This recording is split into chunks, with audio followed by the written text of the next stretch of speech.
Force K. K, comme Cobus. Deuxième partie. Vous étiez nombreux à nous demander la suite de cette affaire. Nous vous donnerons les vrais noms complets des exécuteurs à la fin de cet épisode. Tout d'abord, je tiens à corriger certains commentaires de notre première partie qui confondent entre Force K de Cobus et Opération K. K comme Kabylie. Pour cette dernière, il s'agit de l'opération Oiseau Bleu, menée par les services secrets français, et qui a fini par un fiasco et échec retentissant. Nous en parlerons dans une autre publication, archive à l'appui, si vous êtes intéressé bien entendu. La Force K, K comme Cobus, c'est une histoire de contre-maquis, une manipulation ratée de services secrets français. En octobre 1956, la DST propose au préfet d'Alger d'utiliser les services d'un certain Beladj Djiali Abdelkader, en vue de provoquer l'éclosion d'un nouveau mouvement politico-militaire dans la région de Dupéré, actuelle Ain Defla. Ce nouveau contre-maquis semi-clandestin devait combattre le FLN. Beladj, dit Cobus, était un ancien nationaliste, après avoir été condamné dans l'affaire de l'OS, sa peine est commuée en échange de sa collaboration.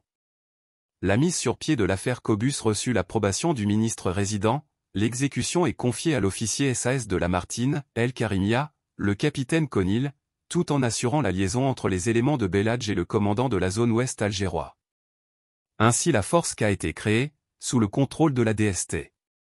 La Force K agissait au sud de Chélif, une zone comprenant les Douars, Zédine, Bourrached, Ouaguenay, et une direction d'action vers l'Ouarseni du Lira et du Tiabine, de façon à éviter la collusion d'une autre force supplétive importante qui était celle de Bachar Aboualem. Paradoxalement, la majorité de cette force ignorait pour le compte de qui elle agissait. Ce n'est que très progressivement qu'elle découvre la réalité. À partir de février 1958, la Force K traverse une crise interne qui ne cessera plus.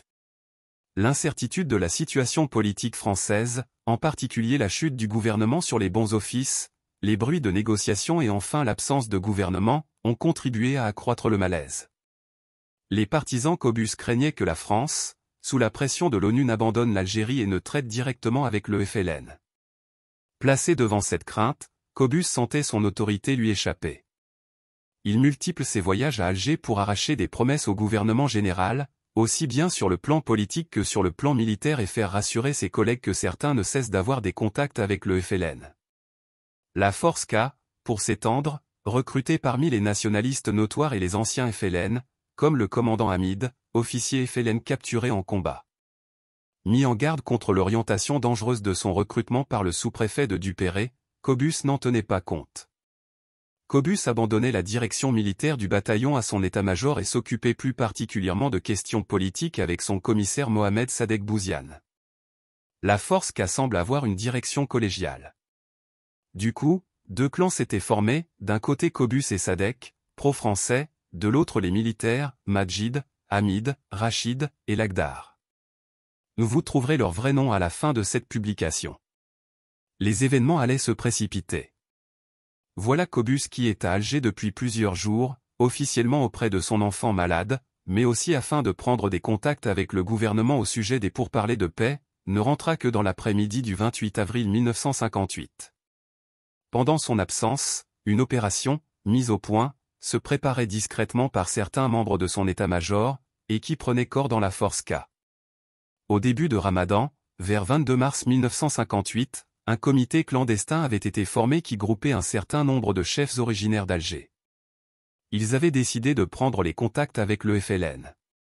Vers fin mars, lieutenant Ali, originaire de Cheraga, est allé rencontrer les responsables militaires FLN, parmi ceux-ci, Si Rachid, commandant de Katiba. Il faut penser que les contacts ont été fructueux. Ils ont eu des assurances et les garanties quant à leur avenir au FLN, une fois leur mission est accomplie. Cobus n'avait pas l'autorité suffisante pour tenir l'ensemble de sa troupe. Ses absences répétées ont facilité cette opération montée par le lieutenant-colonel Si Hamid, adjoint de Cobus. Le commandant, Majid. Le commandant Si Rachid et le capitaine Lagdar, chef et adjoint de 2 des 3 commandos sous les ordres de Si Lagdar et cantonné à Ouled Djiali. À Alger, Chanabat secondé par d'autres responsables, Braham et Nassef Boualem ont établi des contacts avec le FLN. En outre, Chanabat était chargé de surveiller Cobus lorsqu'il se rendait à Alger. De retour, Cobus regagnait son PC en voiture avec son chauffeur, après une visite à la ferme de son beau-frère, Mohamed Eziane, aux Ataf. D'après certains renseignements, il aurait été accueilli par ses adjoints et les délégués spéciaux de Zedine. Ces derniers auraient protesté contre le projet de changer les insignes de la Force K, et de leur substituer un nouvel insigne orné de discrètes flammes tricolores. À cela s'ajoutent les mécontentements de la troupe qui ne recevait que le 10e de la solde versée à la Force K. Les 9 dixièmes étant retenus pour soutenir l'organisation politique, les aides sociales, familles des tués, ou les besoins personnels des dirigeants. Cobus remonta dans sa voiture pour rendre compte de ce différend au commandant du secteur, c'est alors qu'il aurait été abattu par son adjoint, Hamid. Son corps aurait été ensuite transporté au PC. Le docteur Rabat, de service sanitaire, a fait le reste. Ce geste semble obéir aux termes d'un document reçu du FLN, quelque temps auparavant. Majid, circulant dans la voiture de Cobus, donna l'ordre de déserter et de mettre en route vers le lieu de rassemblement au poste de Sidi Aïchoun. La majorité de la force K part en petits groupes rejoindre les guides FLN postés à l'avance, alors qu'une compagnie refusant de suivre le mouvement. C'est le cas du capitaine Zorghi, installé au poste à Inbatem, après avoir abattu son adjoint Rabat, invita son unité de 75 hommes à rejoindre les forces françaises. À 19 h, il se présentait au PC du secteur de Dupéré pour donner l'alerte. Le délégué spécial Madjoub s'enfuit également avec 30 hommes de son ancienne section dans le Djabel Doui pour rejoindre les forces françaises. Pendant la fuite qui semble s'être produite dans le grand désordre, la population avait reçu l'ordre de se disperser pour fuir l'armée française. Le 1er mai 1958, au matin, 20 d'autres hommes de la force Cobus avaient rejoint les postes militaires français, ainsi que le capitaine Bouamama et le commandant Eziane. Aussitôt, l'armée montait des opérations avec l'appui de l'aviation. Un bombardement est déclenché sur le poste de Sidi Echoum. Sur un effectif de 600 hommes, environ 105 ont rejoint les unités françaises le soir même et 20 autres le lendemain.